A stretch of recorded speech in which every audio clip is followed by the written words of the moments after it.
Ooh, shall we do this? Eeny, meeny, miny, mo. Yeah, let's go then. Hello! It is Sunday, 9 o'clock UK time. And it's time for the Sunday Nighter. Cheers, everyone. I see lots of people. The internet is sorted. I am happy about that. Very happy about that.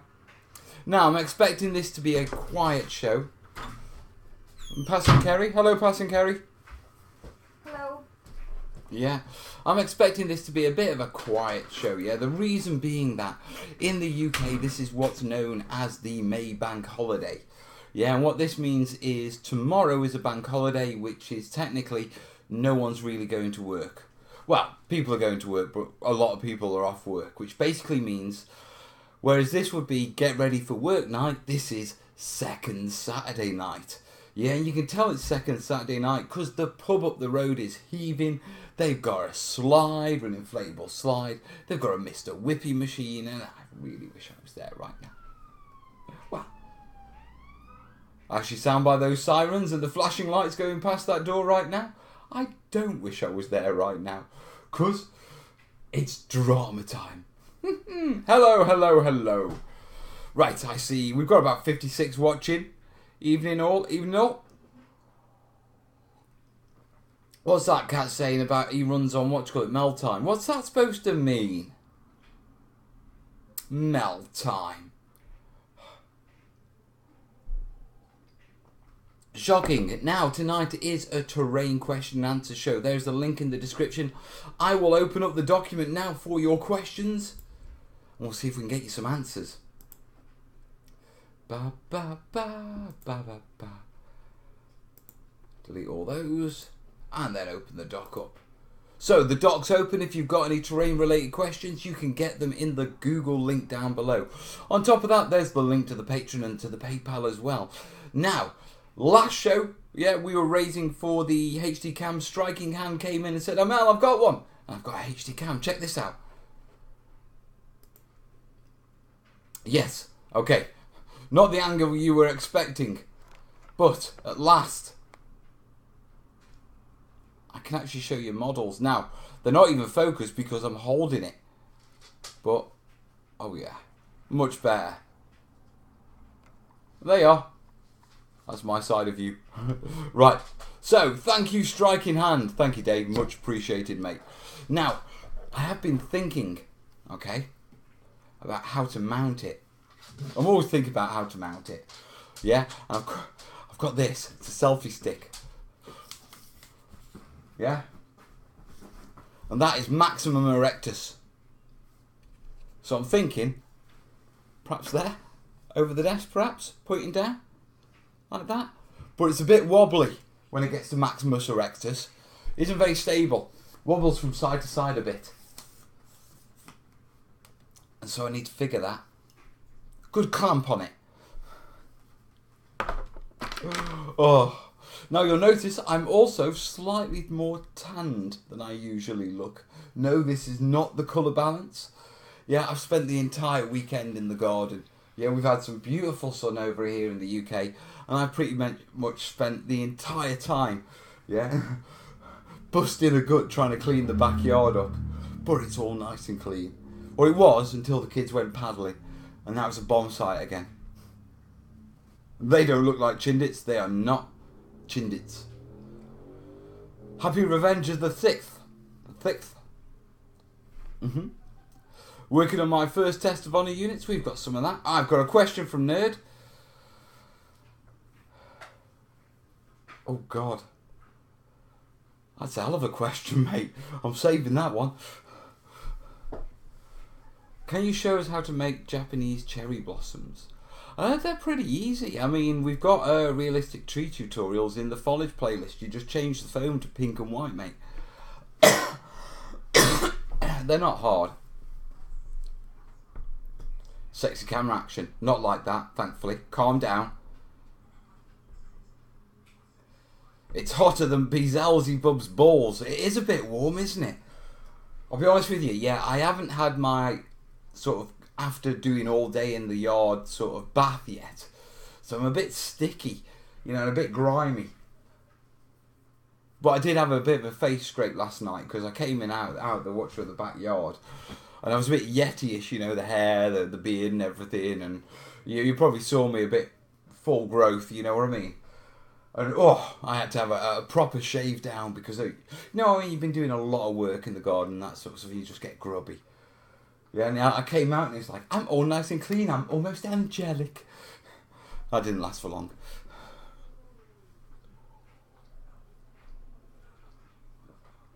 He's me flicker. Get a microphone stand and put the handle for the selfie stick in the mic holder. You see, I've been thinking about that. You see, if you look down at our current targets, yeah, they're currently question marks, and that's because I was thinking about some sort of selfie boom stand. Yeah, and I wasn't sure which one I'd go for. So I thought we'd wait, and I figure one of you guys would figure something that I can use, along with the selfie stick with maximum erectus. Yeah, that'll stop it waving about a bit, you know, because you don't want a waggly end, do you? Yeah, especially when it's got something big and heavy on the end of that. You know what I mean? Because I mean, the biggest thing I was concerned about is a bit of droop. You know what I mean? A bit heavy at the end. I better leave that there, Anna. Jace is in. Jace was watching us last week. He's playing Bud Blow. Hello, Jace. Good evening from Finland. Hello. Hakamalui. Hakamalui. I like that. Right, we've got another question. I've got 2 questions so far. I'm not going to get stuck into them until I've got at least 8 or 9. We'll get flowing, you know what I mean. Mel owes a hamster dance from Thursday. I do owe a hamster dance from Thursday. You will remind me before we go out of the show.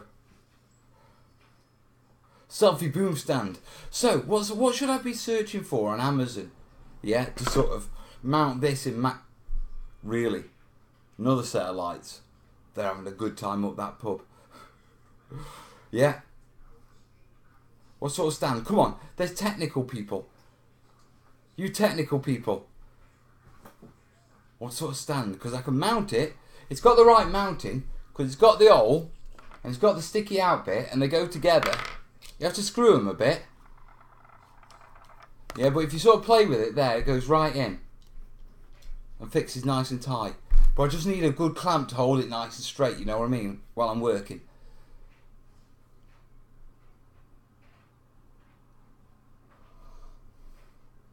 Yes, you can tell Mel's been in the garden all day and the sun's been out. In another little series of little side events, Mel got his bike out, oiled it, pumped up the tyres, tested the brakes. Yeah, so Mel's biking to work and back. This should be interesting. How about a flex pipe with a clamp end? That's what I use for portable lights. I've got a flex pipe, but I was thinking something a little, because I mean I've got to mount it on something and that sort of stuff.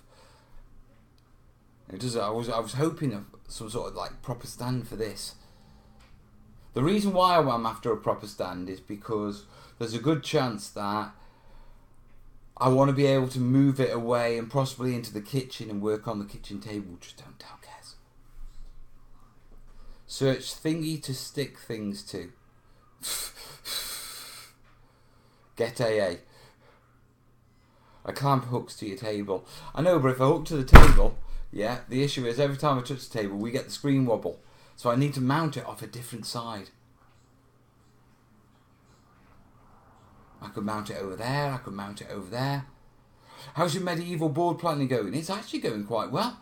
I'm well stuck into a henge, a few long houses. I'm about to start round houses tomorrow. Yeah, I've been looking at palisades, little miniature ones, but I'm looking at those. So yeah, it's been going quite well. Check these out. Check these out. Oh, yeah, Mel's a little stiff. And not in a good way. It's that gardening. It takes you out of you. Right.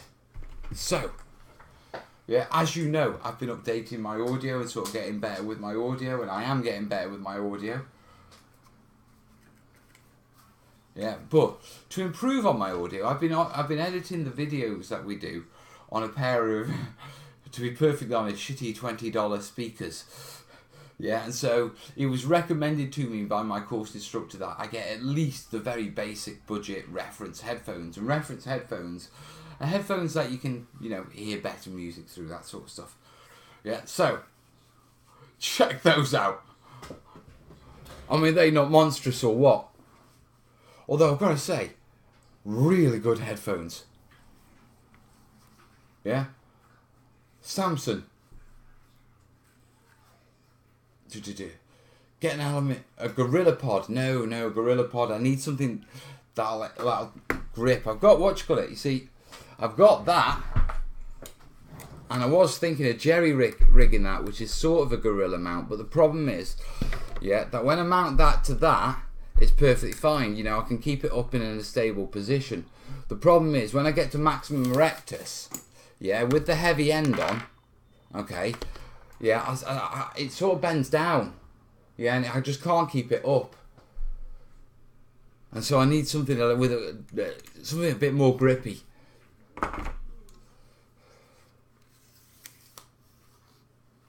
I'm a lot stiff. I've been walking the Token Trail today. Oh, dude, did you do the cloud?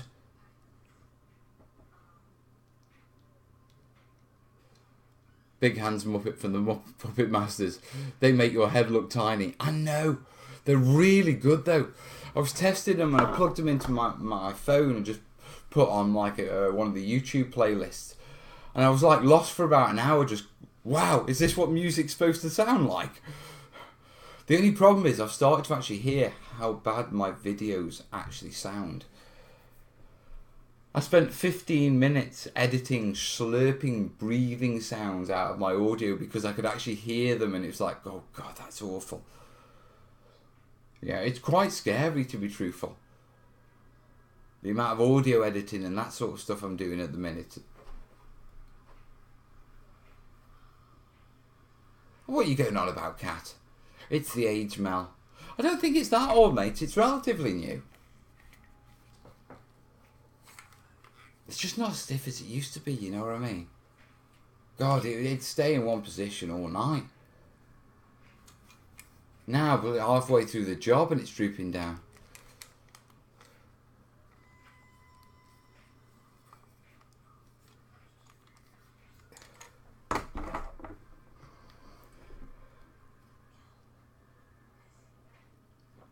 You could possibly something similar to a mic stand. We need a mic stand. We need a recommendation from a mic stand. Or I'm going to go and start looking at Amazon.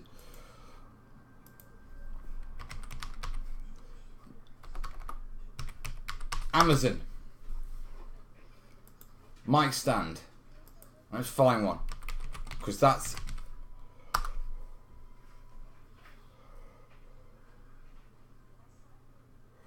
Pulse mic solo boom 2 one hand release mic.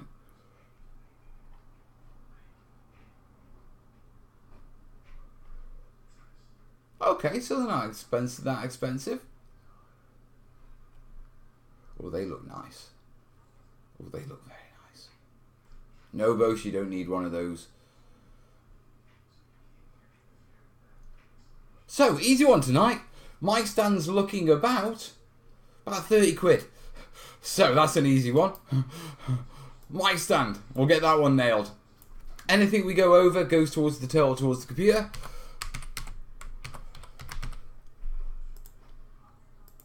And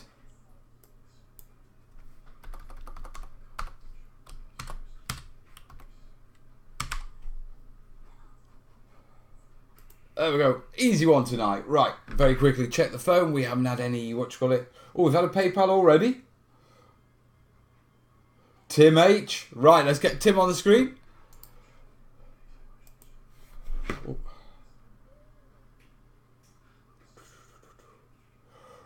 Right. $5 US. That's three of those British nuggets.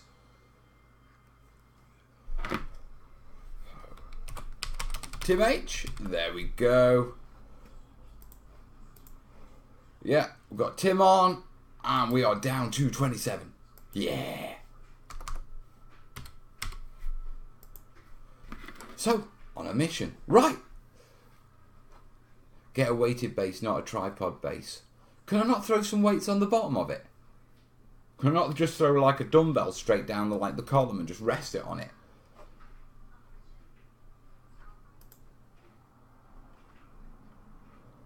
Now I'm looking for weighted bases. I'm wondering if my target is high enough.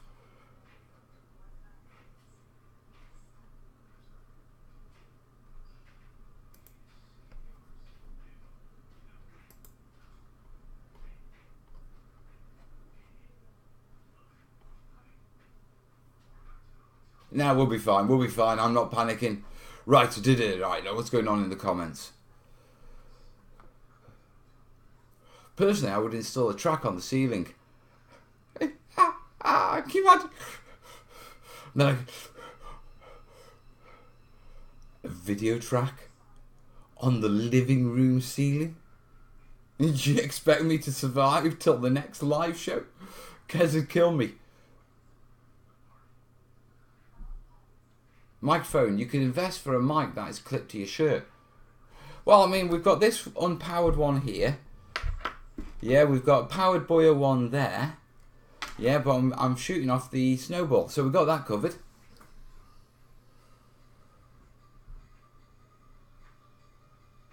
An old Pixar lamp.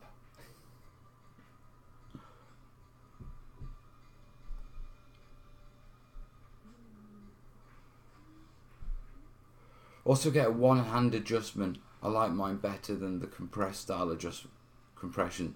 Okay. Well, I don't know what that means, but I'll keep an eye on it. A single heavy bass means less chance of knocking it around. I can sandbag it if needs be. And so good. JP saying a couple of sandbags would be fine. See, great minds. No worries, James. Welcome aboard.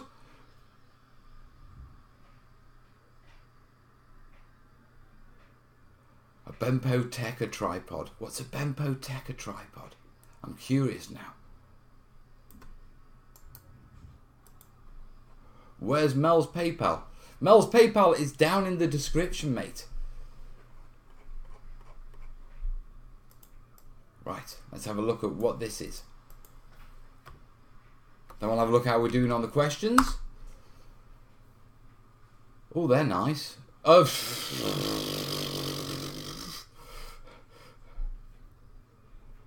Dude, they're like £200 for a tripod.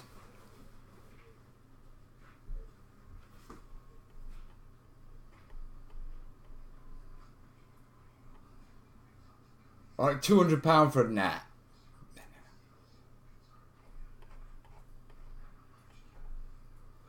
Oh, out of interest, has anyone got any experience with a company called everpress.com, a t-shirt manufacturer based in London? Yeah, has anyone bought anything from them? They've reached out to me. I'm interested. It's viable. But there's a couple of comments about bad customer service. And it's like, I'd like, you know what I mean? There's lots of comments saying great service, but with you know, you lot being global, I was wondering if any of you had ever used everpress.com.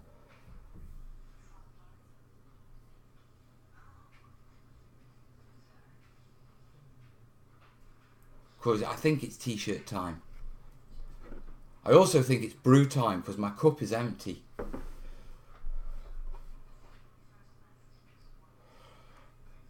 James is saying, I spent May the 4th as a stormtrooper. Hello, hello, hello. Hello? Hello. Born in a barn? Oh. Yes, I was. No.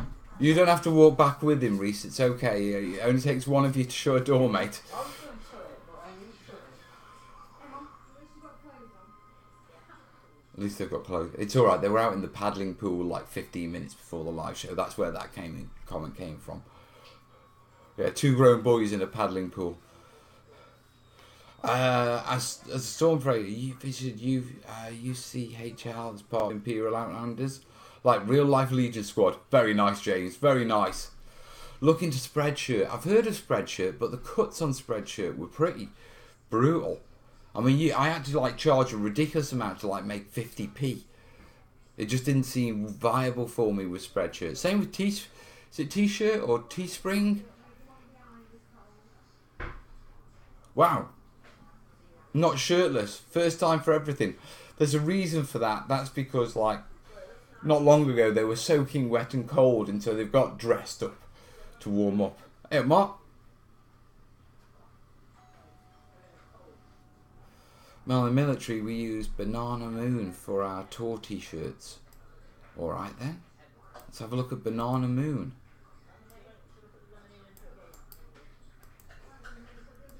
If they do stuff for veterans as well, you know, like a kickback or something like that, then I'm in. Banana Moon, swimsuit and bikini. Oh yes. What sort of tour get-up are you wearing, dude?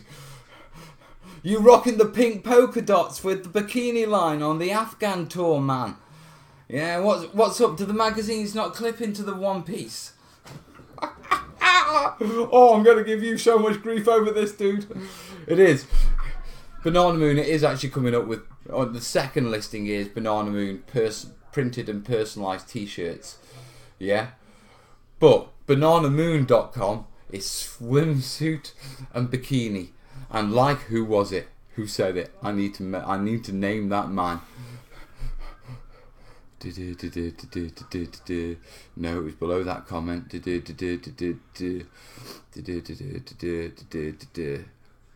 Chosen Man 44.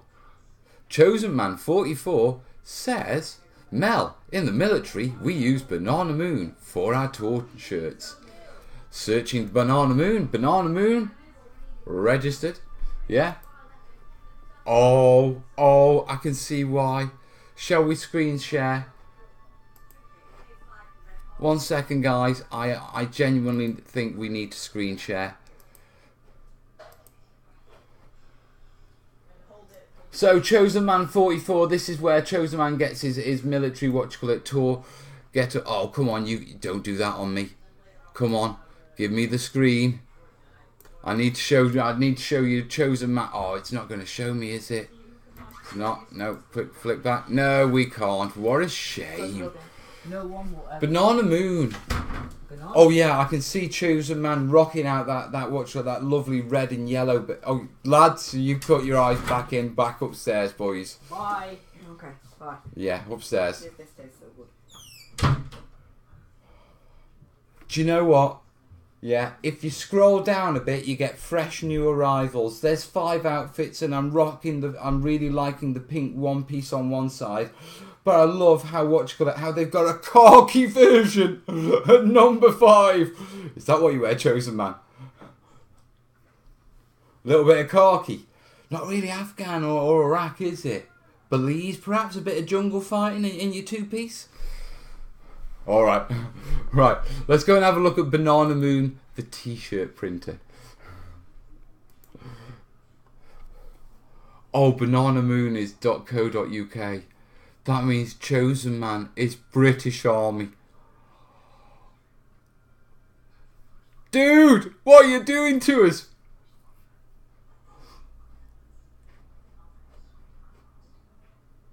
Okay. Right, on a serious note, Chosen Man, yeah, are these guys any good?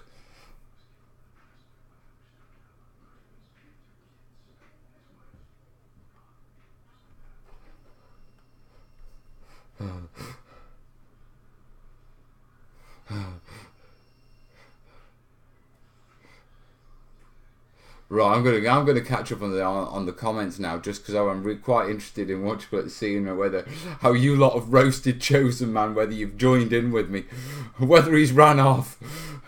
Big mistake, man. Big mistake. Always Google first before you make a recommendation, so you know what you're recommending. Mel, you may get banned from your own show. Quite possible. Quite possible.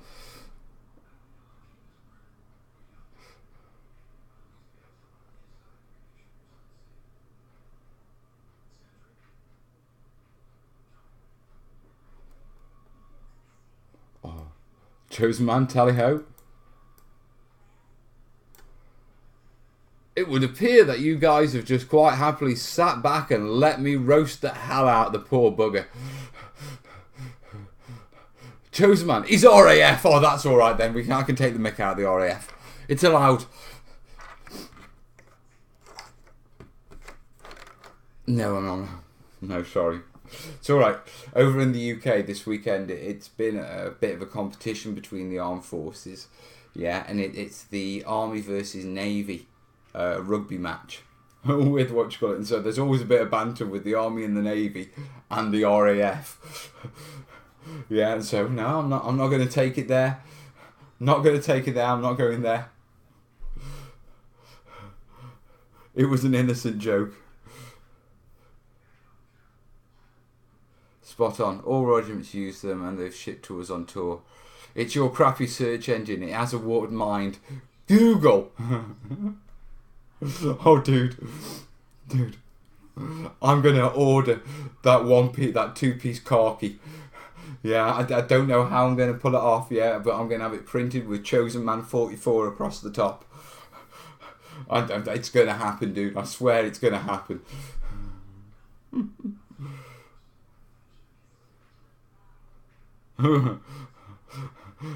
You did the roasting so well, we didn't need to. Would have just burned him.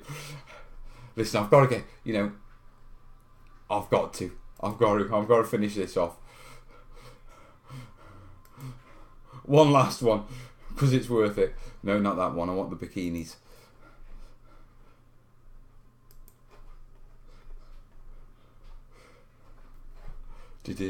Snipping tool. There's my snipping tool. I can do this. I have the technology. Trust me. And... oh, it's worked. Save it. Save it as Chosen Man 44. I need to save that reference for later. Right, let's import a new what you call it. Right, so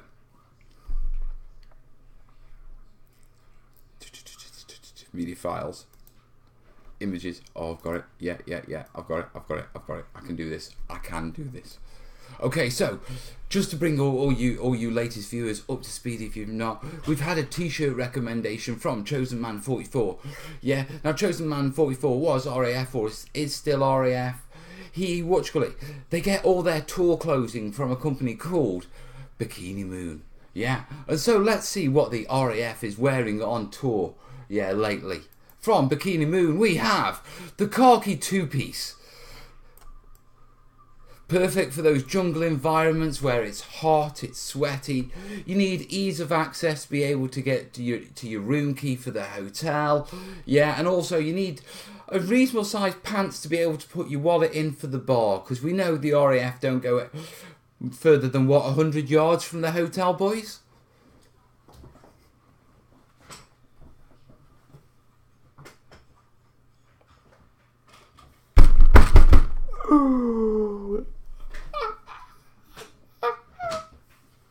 Okay, I'll stop it now. I'll stop it now. Okay, I'll stop it now. Stop it.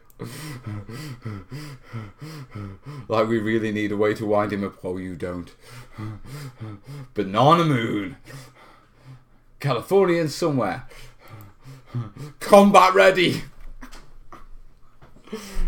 Still in 22 and still going. What's 22? RAF Regiment.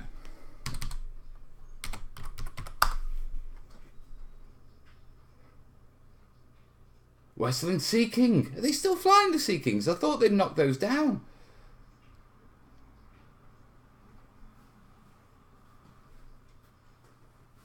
Search and Rescue. What are you flying for, Search and Rescue? Are you on the Wildcats now, or are you still on the Sea King?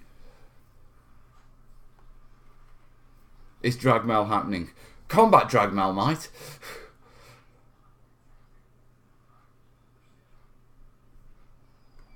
Could you please do a video on how to make a tunnel entrance into a rocky cliff protruded entrance like there's some sort of base inside the cliff face?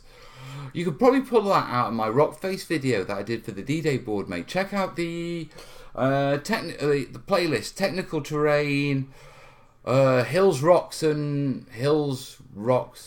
cliff faces or something like that.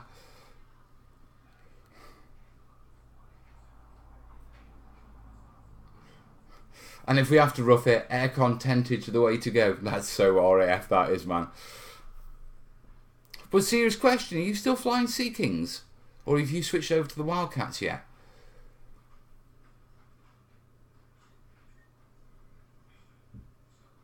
Certainly an interesting motivational recruitment.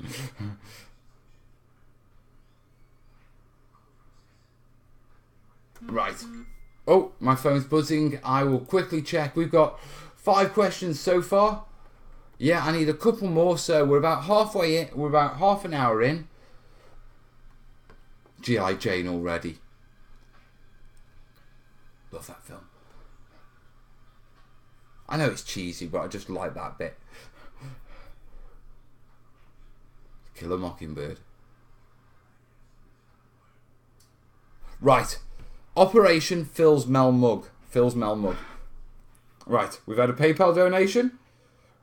Appears we've had a couple. And Jace is texting me I'm in trouble. Top banana print.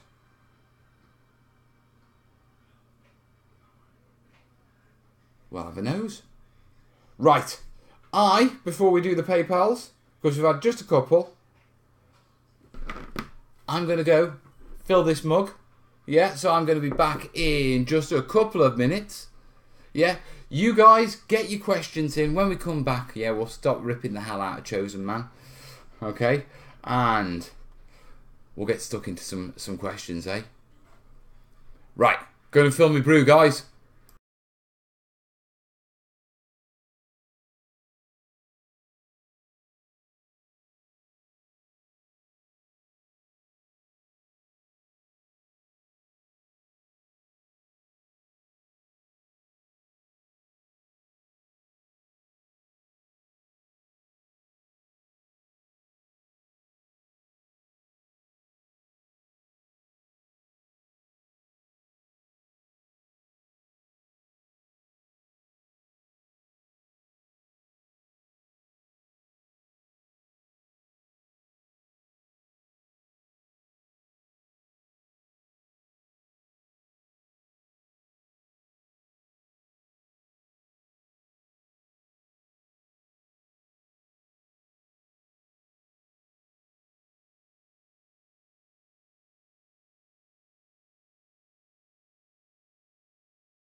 And we're back. Right. There we go. Sorry about that, guys. The mug is topped up. And I'm not talking about me. Right. We want hamster dance. Hamster dance comes at end of show.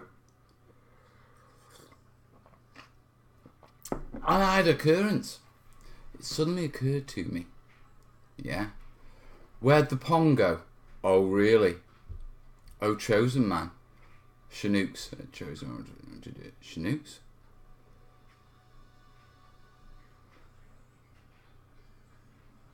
Merlin's at Benson. My chosen man, my lad's working on the Wildcats. He's what do you call it? What is he? He's a Remy Air Systems Tech. That's his title.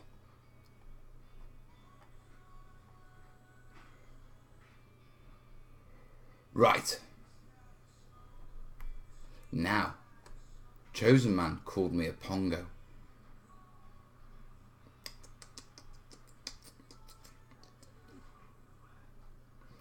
Chosen man also told me what unit he's serving in, and I have the video.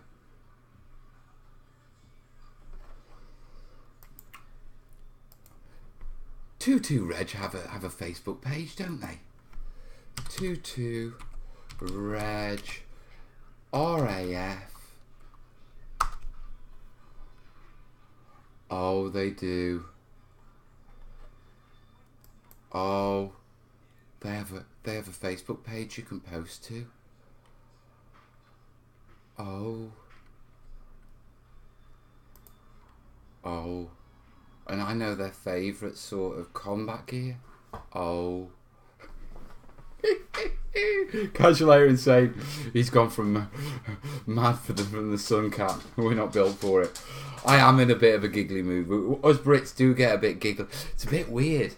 The sun comes out and we turn into like this jolly mass. Yeah, we get beer in us and we just become like a bunch of idiots. Yeah, a new toy for the army replacing the links. I can't have that conversation with your chosen man because, to be perfectly honest, it's probably a bit sensitive, if you know what I mean. But wonderful bit of kit.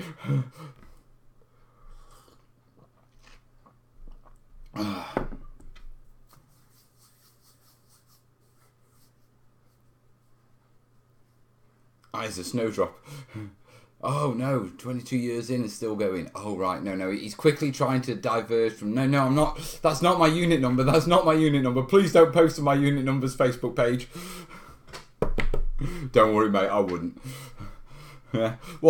There's one thing coming on the live show, and we have a bit of banter on the live show, but we don't take it off the live show, you know what I mean? I'm not going to spoil his job for him or anything like that.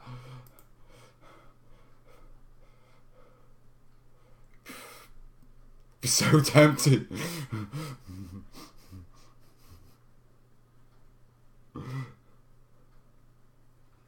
Right. I've got some PayPals to do, yeah, because we need to get off this, yeah. And we need to raise some funds for my mic stand. We've got 6 questions so far, yeah. So we'll get into into those really right sharpish. Let's do these PayPals. Let's jump into the questions, and then we're on one, aren't we? Right. Sir, Peppers.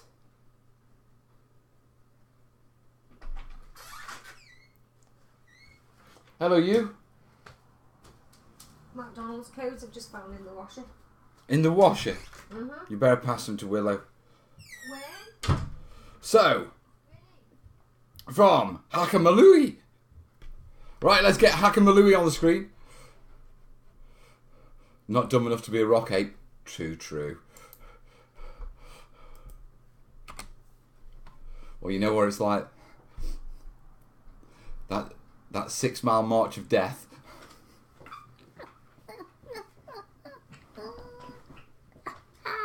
You'll be able to go toe to toe with the Paras and the Marines then, mate. She's doing it now.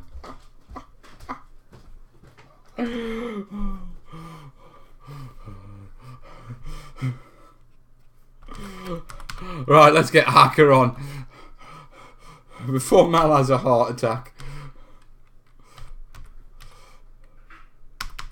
Hakamalui, thank you, buddy. Right, he takes about £3 off the total. Yeah, and we've got one more as well. There's someone else. Who else is it? Ah, from our Oddin. He sent a nugget, so that's 4. There we go. Right. Give that a quick refresh. Knock 4 off that.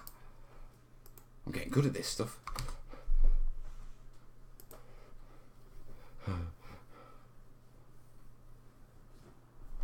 Right, we are caught up. So let's do some questions, because that's what you're here for. So, questions. I have some... Easy night for me tonight. There's only 6 questions. I don't mind this. 6 miles we did at the Marine Corps. Sorry, to make the reference, there's a video that does the round on Facebook. And it's someone who captures... okay, the RAF bases are defended, yeah, by the RAF regiment, who are like the soldiers in the RAF. They do the soldiering and the defence stuff. Yeah, and there's always a bit of banter between, you know, the RAF and specifically the regiment in the RAF and, you know, proper soldiers, okay? And someone recorded their, like, final sort of, like, passing out sort of fitness test. And you've got this, I don't know, a flight sergeant or something like that, and he's going on about this 6-mile march of death. I mean, a basic combat fitness test in the army, yeah, is 8 miles, and that's just your basic test. You know, you just do that as normal. That's nothing special. And he's going on about this 6-mile march of death that's going to put you toe to toe with the Paras and the Marines. If you've ever seen the Paras or the Marines train, yeah, they basically, what they do is they start them at the bottom of a hill. Yeah, they pull this big string out the back of them, and those buggers just keep going and going and going. They pass the Duracell bunny at some point halfway up the mountain. I mean, you've got to remember, yeah, on your way into Barmouth, which is a quaint little, little coastal town, yeah, in North Wales, there's some really steep mountains.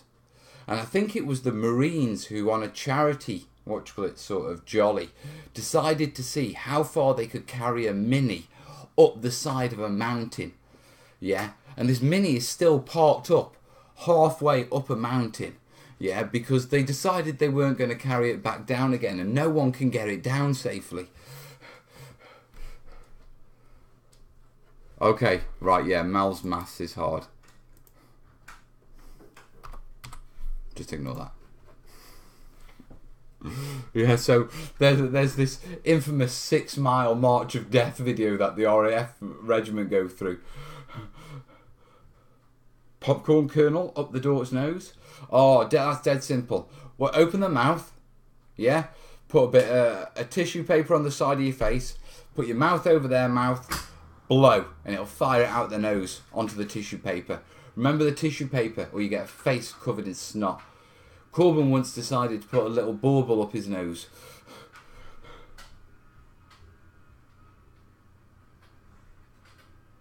It was a BB gun pallet, wasn't it? No, it wasn't. It was at school, wasn't it? It was like some gold bead or something, because the teachers were in a right fret. Thanks for your videos. I'm starting a stop motion channel. Use your vids for the set design. Glad to be of help, buddy. Right. Shall we get stuck in? Let me wet my whistle and we will get stuck into some questions.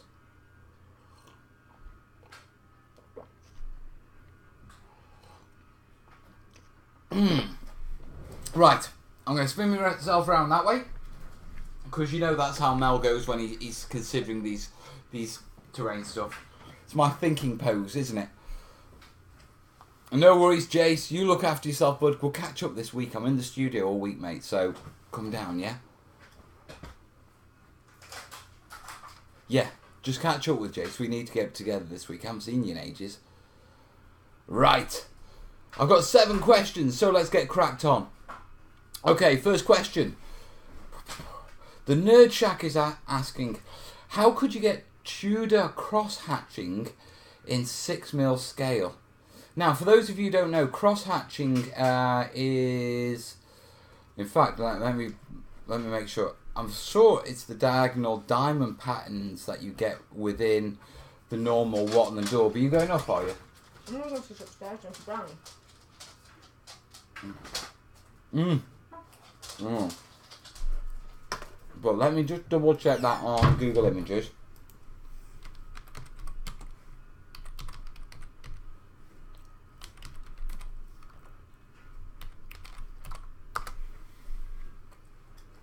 Okay, buildings.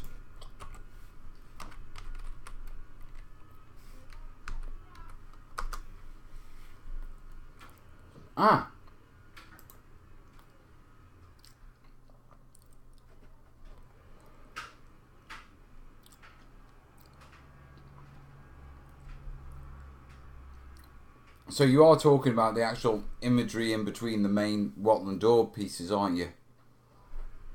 Right. The way I would do this at 6mm is, if you want just basic diamond patterns, I'd go and look for some sort of very fine diamond mesh. Cut that into the squares to drop in between your, in between your timbers.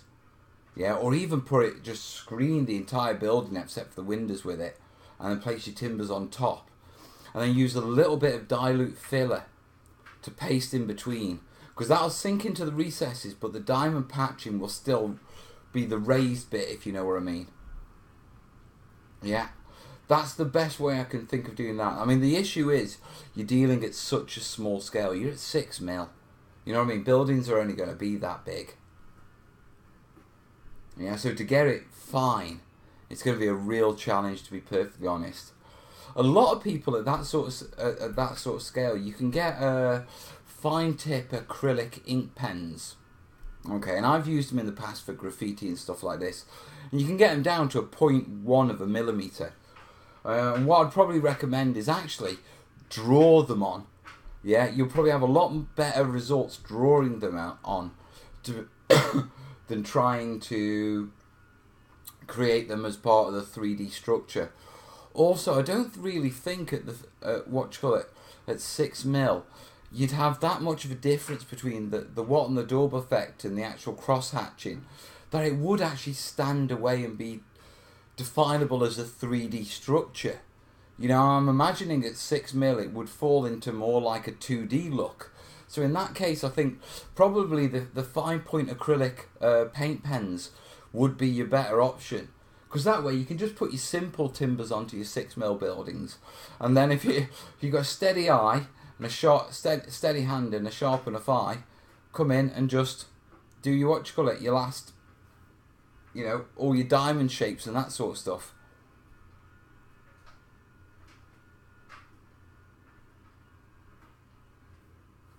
Milan's saying, I'd like to thank you. I've just made some forests out of CDs following one of your tutorials.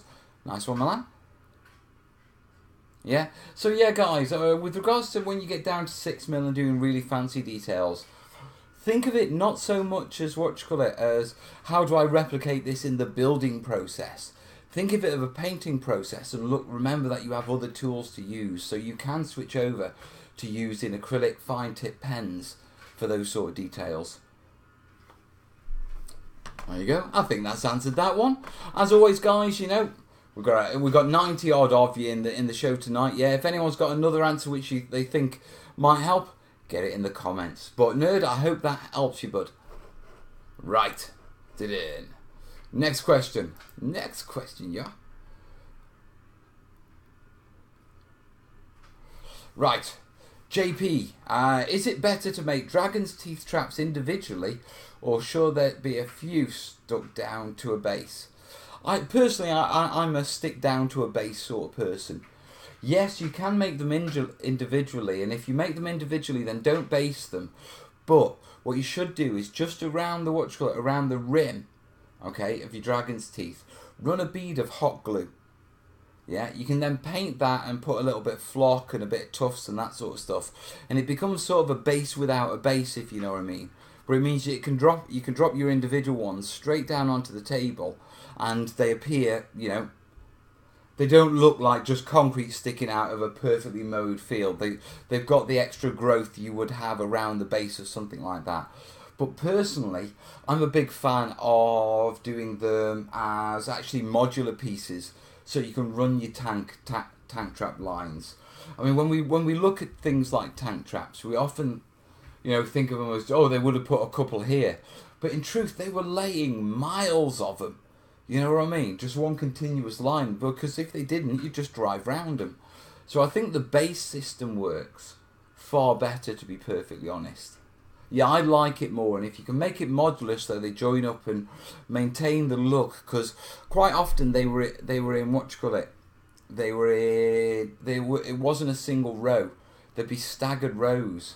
I mean, tank traps weren't actually designed to stop tanks. So what they're designed to do is slow them down or pin them in place, in kill zones, and also to sort of raise the front armour up of a tank, exposing the weak under armour, which is why they're the shape they are. Are they plastic? So with regards to whether to make tank traps individual or or on bases, my preference is going for bases mass-produced, produce the long row. Even then, to be truthful, I'd probably say, you could do a few individuals, because that would help you make it a bit more modular and move it round. But there is no reason why you can't start off, make them individual, and then when you've got enough of them and you're ready and you know what sort of layouts you want, then decide, put them on a base. It's not that hard to step it up. But yeah, I think that one answers that one. Right, let's move on. Now you may notice, I'm trying to be a bit more professional with these. Mel had an idea.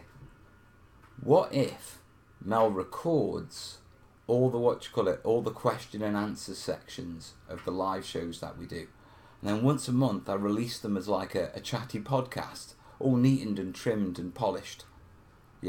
So it's all the Q&As, just the Q&A stuff. What do you think of that? Is that something that's worth the effort?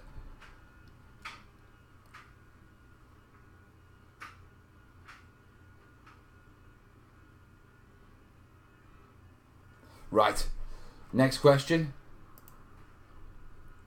Tim H. I'm going to put clay down on sculptor mould.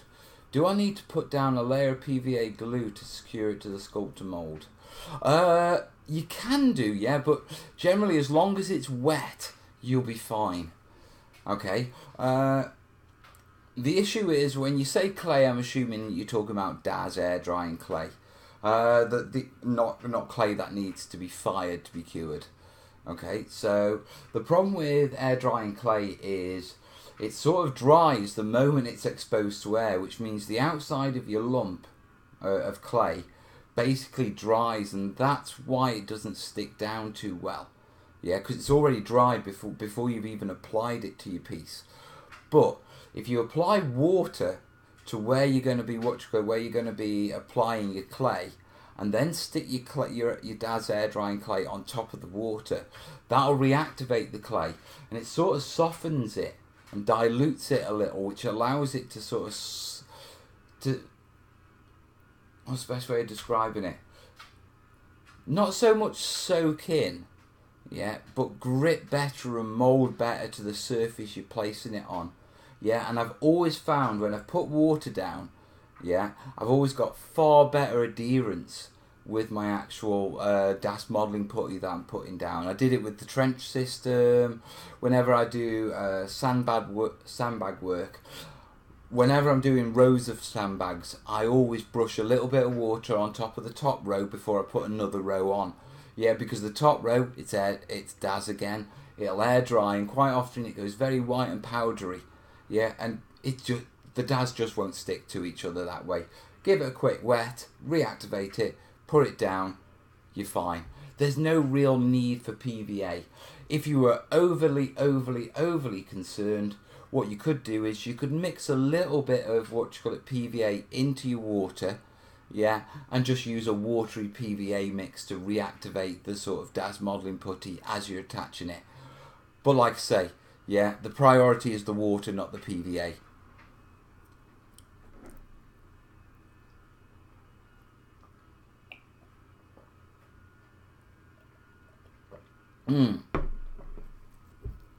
Good idea, Mel.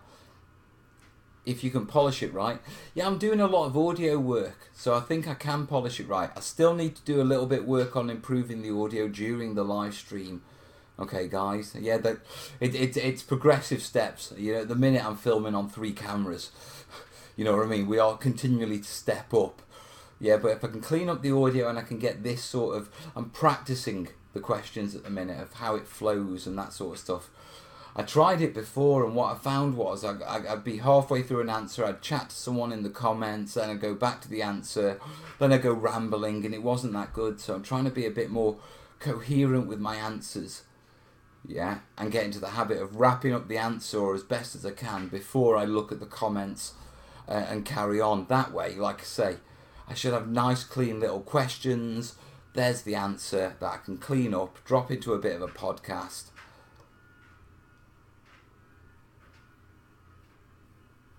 Yeah, Kat's saying, what you call it? Be careful with the texture you're putting it on. What you call it? If you're using clay, if it's going on a smooth texture, it might have problems keying in. Yeah, and so, you know, use a rough texture if you can.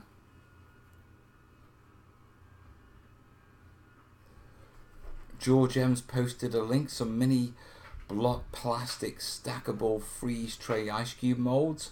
Yeah, ice cube molds work great. I've done that before.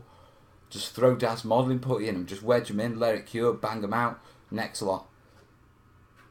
Thanks for the resin tip for my pirate table. No worries, Paul.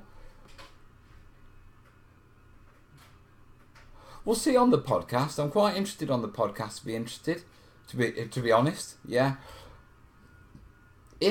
What I'd like to do with these live shows is I'd like to get it so we've got the question and answers section, because I think that you enjoy that. You know, I enjoy that. I know you guys enjoy that. So we've got that section. Yeah. I'd like to bring in a bit of some sort of group discussion at the start, like a 10-15 minute chat about something terrainy. Yeah, and just get a bit of feedback and see if I can pull some content from that. But I think just to start off, you know, yeah, monthly terrain question and answers. It would seem good. Do you know what I mean? And then what we'll look at doing is, if that goes well and that format goes well, I'll start taking questions from the podcast and answering them first on the live show. And we'll see how that goes. But we'll see. You know, it's all. Always improving, always developing. Yeah? Right. Question 4 of 7. Not many questions tonight, but I am enjoying them. GM in Texas. About to take the 3D printer plunge. Don't want to print anything terrain that way, but was looking for ideas for mass items that would make good use of the printer while still being true to good terrain. I thought of tree armatures. Any other ideas? Absolutely tons, mate. Yeah, I've been thinking about getting into 3D printing for a while. Yeah, doors, windows, chimneys, pots, wood stacks, wooden stumps with axes in them. All sorts, absolutely all sorts. On top of that, then you're getting onto the sci-fi thing, and then you've got all sorts of crates, barrels, you've got little vents and fans and key door things and door panels. When you're looking at 3D printing, yes, you can 3D print terrain, and 3D printing is probably a huge topic, and probably a topic for the podcast, you know, a debate topic. But I have nothing against 3D printing terrain, because as far as I'm concerned, it's just a different way of manufacturing terrain. You can either buy terrain that's been manufactured somewhere else, or you can buy the files and you can 3D print them at your house and manufacture them. It's just a move and manufacturing point. It's not really changed the dynamic that much of terrain making. Yeah, there are people who are designing their own stuff and that sort of stuff. That's coolio, like that. Yeah. For my interest in 3D printing, it's the smaller bits. You know, when I think like, if I've got to do this vent, that could take me an hour to build that out of plastic card bits. But I could 3D print it, I could make a silicon mould, I could cast that up and just add it to a foam board building quite easily, and therefore raise the standard of the detailing of my building, while still being true to the majority of my craft. You know? And so, yeah, that's where I think 3D printing sits. Yeah, in the terrain world for me, personally, and for what it sounds like for you, you know, because you've already said I don't want to print everything terrain that way. So obviously you want to build, so you utilize it to build the really fiddly stuff. Yeah, that if you built yourself, no one would appreciate the time and effort that went into it. Do you know what I mean? The other side is, yeah, it's also really good for making 3D printing press molds and things for engraving and getting detail onto foam and stuff like that. I mean, you could quite easily 3D print a mold for, let's say, a grid or a grate for when doing cobblestone on in foam and that sort of stuff. So there's a lot of opportunities there with 3D printing.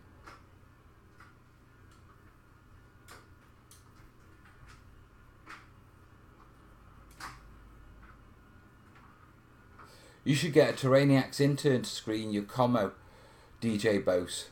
To screen my commo? What screen my commo?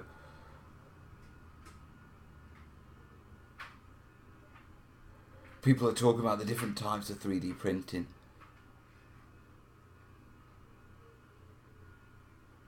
Resin is the way to go for furniture. Filament for rocks and big items and walls and such. Right, so plastic filament for your big items. I'm assuming that's a cost thing, is it?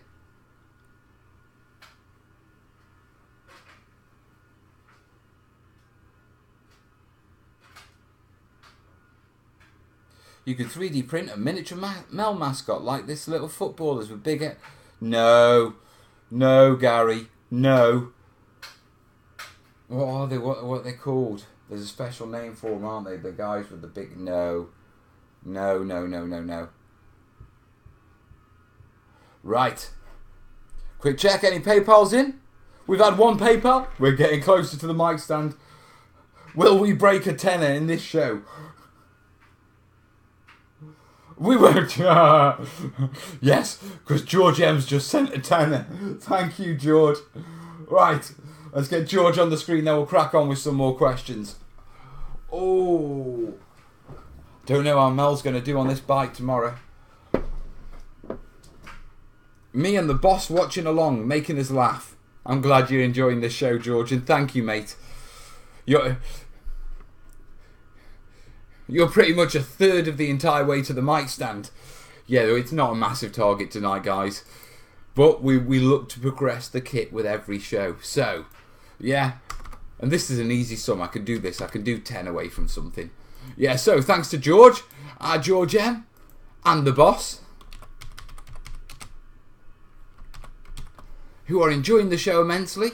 Their PayPal donation, they've got us down to 13 quid. I will be ordering that stand very shortly. And then I'll be able to mount the big head, yeah, over there, with maximum erectus, without it getting saggy. It's going to be great. I'll be able to do it all night. No problems. No droop, no wobbliness. It's going to be such a show. I just cycled to Stafford and back. Should have taken the bus, mate. And they do have buses to Stafford, you know. I gather rocks and bits behind me, and I'm moist. I'm use them a couple of sizes and wash them into big bags. So I think about variety flex by 3D printing. I think, you know what?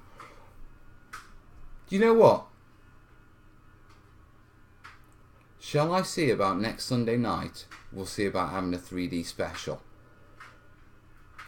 Yeah? The reason why I say that is because I have a fully paid up version of XSplit. I pay for this encoding software that this is being broadcasted on. Yeah? And that means I have the functionality to engage with Skype calls. And we can have Skype people that I know who do 3D printing ringing into the show. And we can talk to them about 3D printing.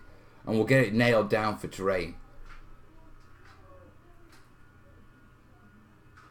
And now we're returning to the beginning of the show. Anyway, very quickly, thank you, George. Thank you very much. Still for Dark Age building coming up. Yeah, I'm working on the Dark Age stuff right now, mate. Literally, it's on the table at the studio. Will we need glasses? It's not 3D. But yeah, 3D. I'll have a think about whether we should do a 3D special. It might make good content for the podcast. Right, anyway. Mel's got to try and be professional. I'm trying to practice these questions, remember?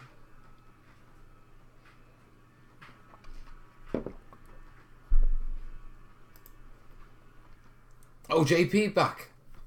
Yeah, JP, any idea on making gabions? I've made modern gabions from oil drums in Tamiya, GW and Atelier kits, but do you have any ideas on the old wicker basket types from the 1700s and 1800s? 1700s and 1800s, yes. Yeah, dead simple, mate. You want hair curlers. You know the plastic like spiky tubes that women put, or I don't know if I haven't seen them on sale. I don't know if women still use them because most of the time Willow has these like foam things she curls her hair with. Yeah, but you used to be able to get these plastic spiky tubes. Okay, and all you got to do is just shave the tube with a very carefully with a hobby blade. Yeah, or a bit of sandpaper. You can just rub it on a sandpaper. Take away the spikes, cut them down to the height that you need. Yeah. Fill them with a bit of Daz clay and then just sprinkle a bit of when it's dried, with a bit of PVA on top and just sprinkle a bit of grit on. Yeah.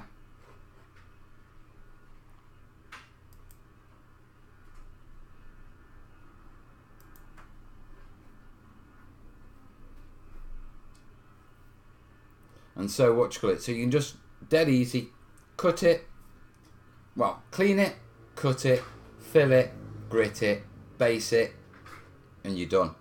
But yeah, that's how I'd approach gabions.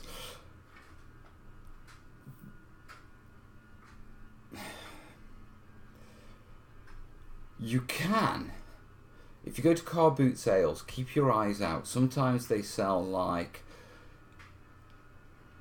really naffy kiddies plastic handbags and bags and stuff like that. But occasionally you can come across ones that have got a plastic version of essentially a wicker basket effect. And sometimes you can get it at the right scale. If you've got one, if you see one, I've got one at the studio. Yeah, grab it. And what you can do is you can cut the plastic out of it and it'll give you a sheet of plastic that has a wicker effect. And then what you can do is just simply get a bit of doweling. Yeah, cut your plastic to wrap round it. Glue it down with a bit of super glue and then do the grit on top as well. And then you've got plastic wicker you can sort of work. You do have a join line, but with you doing gabions, they're normally next to each other anyway, so you can sort of hide the join lines where the gabions meet and come together.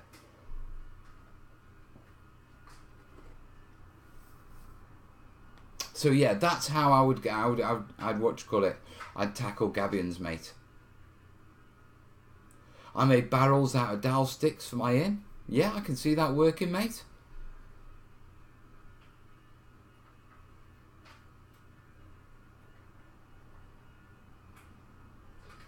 Hey, a striking hand. Thank you, buddy. Thank you very much.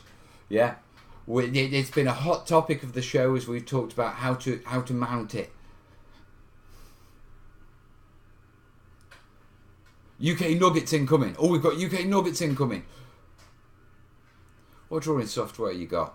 I've got all sorts, mostly free stuff. Couldn't you make them out of heavy gauge wire? You could. Okay, in that case, what you can do is you can get foam. Okay, you can use nails in a bit of wood, but I prefer foam with cocktail sticks pushed in, and then you can weave them yourself. It's a long job. It's a really long job. If you're going to do it and do it that way, do it really well, then make a silicone mold of it, just so you don't have to keep doing it. Yeah, because when you essentially when you go to the cocktail sticks and when you go to weaving with wire, the issue becomes you're moving away from terrain making and you're moving into diorama making. Yeah, where you have a really high standard of realism, but that comes with a high time cost. Now that's fine with diorama making because the gabions you'll only have 2 or 3 or something like that. But if you want to make enough gabions to perhaps cover 2 foot of Napoleonic cannons lined up, a cannon line, that's a lot of work. So, invest your time in making one really good one to make a master and then cast the rest.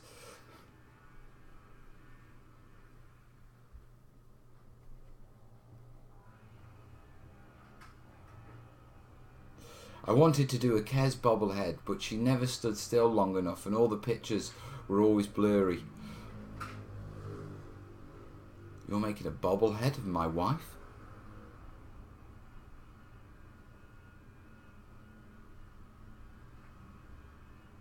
Why? I've used opaque seed beads glued for items contained in the barrels. Yeah, I can see that. Little seeds, little beads, all that sort of stuff. Mel sent you a dirty dozen. Oh, nice one. Right, I've got 4 more questions. We've got 15 more minutes. I'm going to lock the questions now so we have a nice little bimble through our last questions.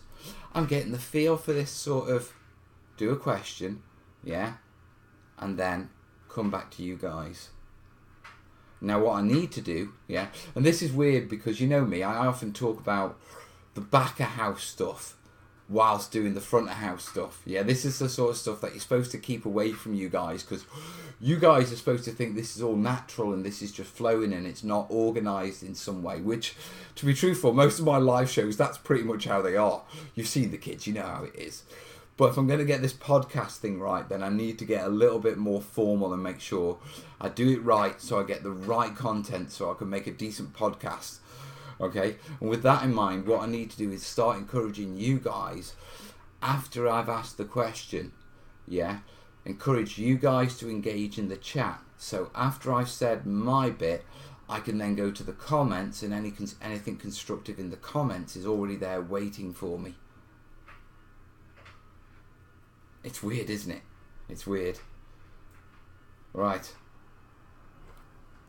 Quick check of the comments. Oh, everyone's punting this, punting that. Right.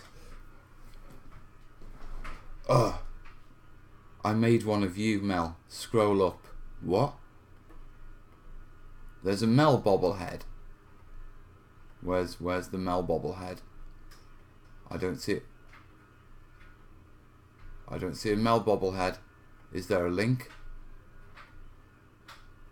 No, I'm not seeing no Mel bobblehead or you. Is this just like a trick to get me lean into the camera so you can get a better photo for your bobblehead? Is it? Well, I'm being suckered here because I don't see no bobblehead.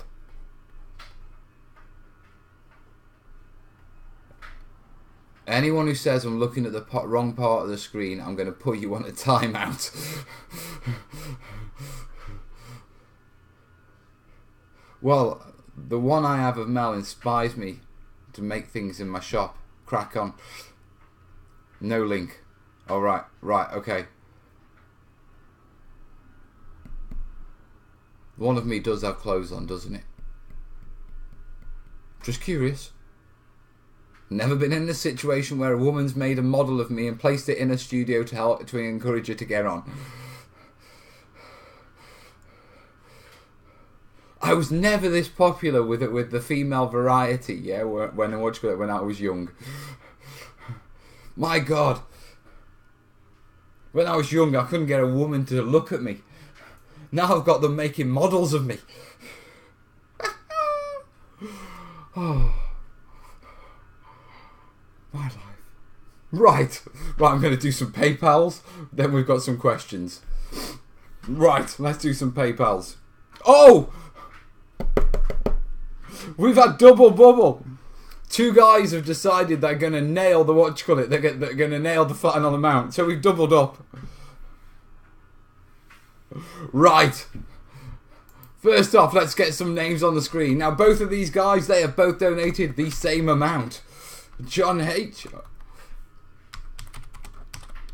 And they have both donated the 13. Quickly. Andy B. Let's stand together. We happy few. We band of brothers. Let's stand together. We happy few. We band of brothers. What's that from? I know what band of brothers is. But isn't that we happy few? It's not we happy few, is it? Is it Shakespeare? I don't know now. Andy B. Let's get him on the screen. I will enable scroll very shortly. Scroll. Scroll the other way. There we go. No, scroll the other way. And slow down a bit. There we go. And we are technically at minus 13.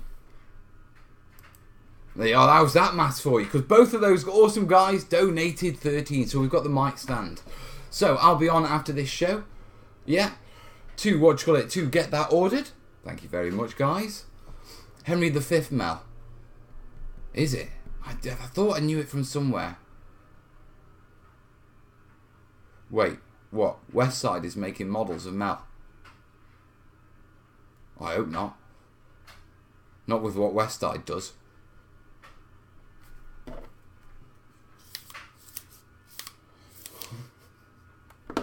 Sorry. It's the sun, guys. I'm in one of those moods.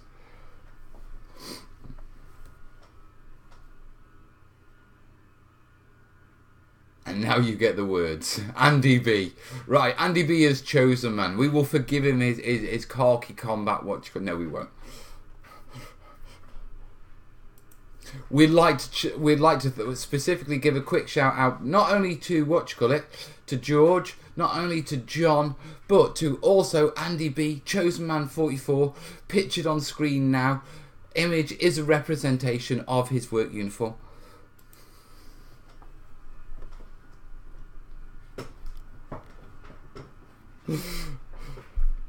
Does the Mel bobblehead come with a dancing palm tree? Oh, you could fit it to a dancing palm tree, so the bobblehead bob. Alright.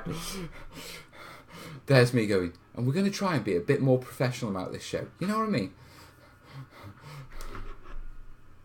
Alright then. Right, I've got 10 minutes till the end of the show, till wrapping up time. We're on 6 of 9, so let's nail through a couple of last questions. Okay, we've got a question here from Jerry R. Yeah. What would be exciting terrain environments for close-up photos of 40k figures? I may have some Sisters of Battle coming in. I think if you're looking for close-up, then you're looking at either heavy urban industrial, aren't you? Yeah, or you're looking at heavy overgrowth. With anything, whenever it comes to close-up, what you don't want is that back panoramic shot. You don't want a lot of ground exposed.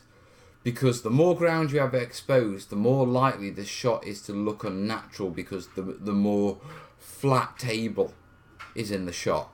So what you want to do is essentially dress your photo with, essentially, make it overgrown. Now, whether that's overgrown with actual foliage, whether it's overgrown with debris, with industrial pieces, with urban buildings.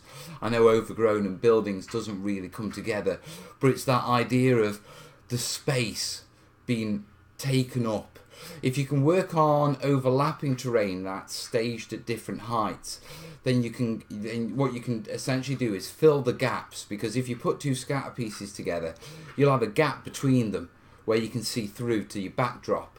If you've then got another higher piece that you can drop sort of that sits center of that gap behind it and sort of as the next layer, then you can work in sort of like blocking those gaps in a sort of in-depth sort of method that builds a solid sort of background to your photos with no gaps through, that also has depth to the terrain. It isn't just a line of terrain, you know what I mean? It's multiple terrain, which gives that idea of an environment.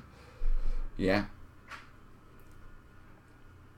So yeah, I mean, I think that's when it comes to terrain environments, the actual environments you do, it doesn't really matter, mate.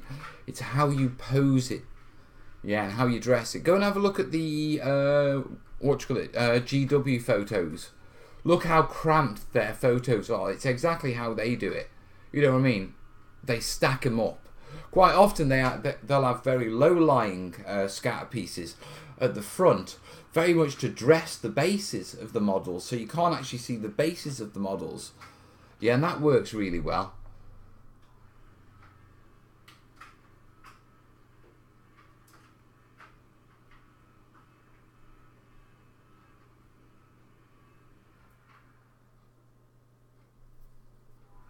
Right.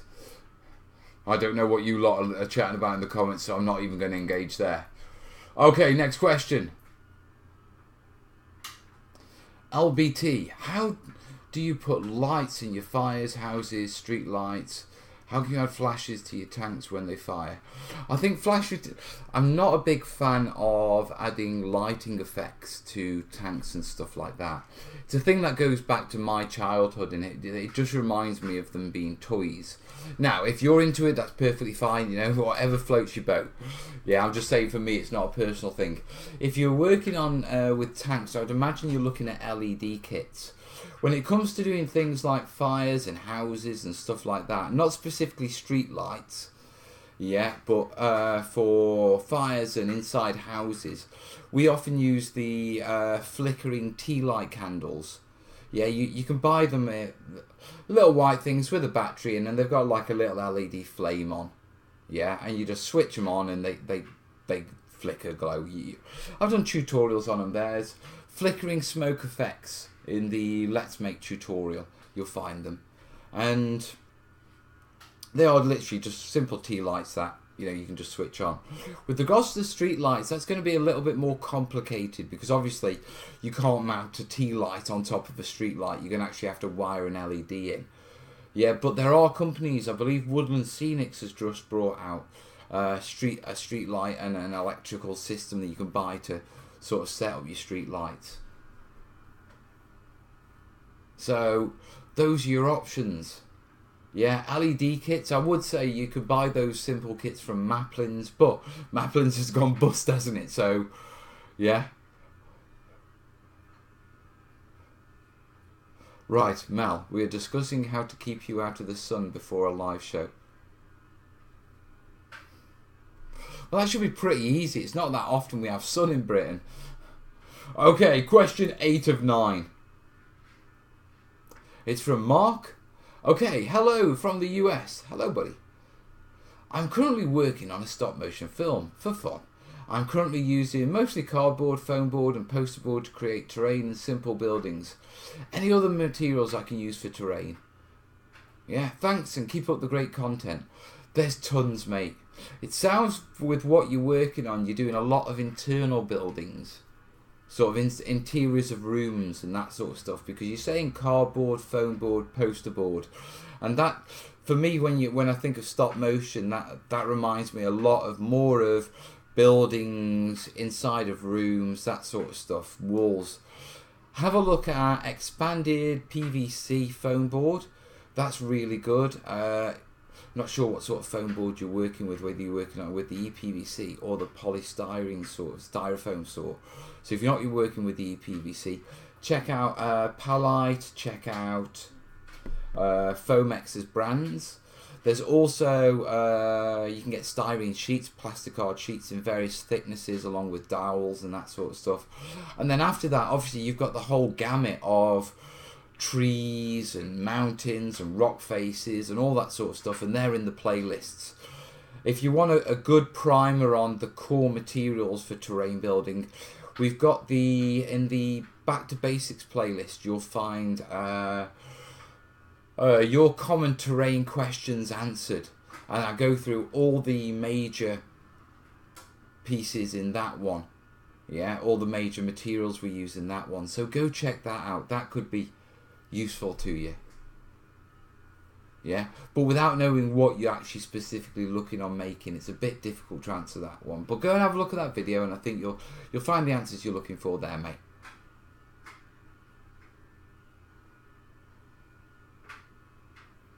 Right, people are talking dolls' houses. And final question. Yeah, one quick one, another final one from John. Is it possible to use spray adhesive and then flock? It certainly is, but when you're looking for your spray adhesive, make sure that you're looking for one which is temporary or repositional spray. There's two different sorts of sprays. One's like a squirty string latexy, very thick gooey stuff, which isn't good for flocking. And then there's the mist spray, which is repositionable. That's really good for doing very quick flocking and that sort of stuff. Remember, you haven't got much control over it because it is a spray, so it works well on large areas. Be careful and mask off any things like important rock areas, buildings, water features. Yeah, because the last thing you want to do is get adhesive spray halfway up a building, yeah, and then get bright green flock on it. It's a good way of doing moss and that sort of stuff. Mask it off, spray it, you know, and throw some flock at it, but only if you're going for that effect.